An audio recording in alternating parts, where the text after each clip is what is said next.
What we've been working is in Goma specifically. We've worked with displaced kids in the area. And part of the system or part of the problem that is there is that when the war started, for the last 30 years, kids haven't been able to study in a more normal pace, right? There have been interruptions every time that they go to school. But also schools have been closed every time that there's a violent conflict or there's war happening or escalating in the region.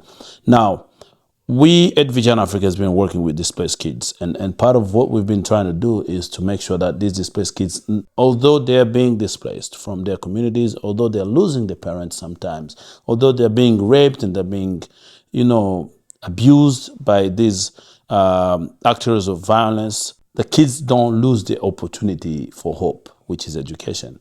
Now, what that means is they are able to continue studying despite all the chaos around them. So we provide mobile schools where we bring tablets to specific kids that are that are displaced, or their families have been displaced, or they come from families that have experienced displacement, sometimes in the last 10 years or so in their lives. And what we're providing is those tools that are digital, that are not bound to a specific building. And the idea is simple.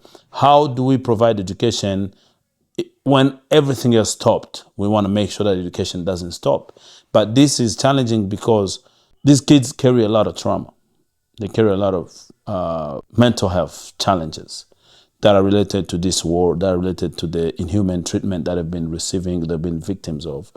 And a lot of the time, we are dealing with that aspect of life first before we provide education. Some of kids are still at a stage where they still need someone to show them that they're loved, that they can hope for tomorrow. Some of them don't have their parents. Parents have died in the conflict. Some of them are just starting to regain hope in their lives. And so this has been really challenging for us. It's been really challenging for us to feel like we are providing something powerful, but it's beyond our capacity. We need more action towards education, towards sustaining peace in the region. We need more kids to be part of these kind of programs where they can hope that they can touch a computer, a tablet, they can learn like everybody else. They're learning from materials that are used in the United States and all over the world. They're gaining skills that they wouldn't have otherwise. And so the reason why we think this is key is because the trauma that is not healed is transferred.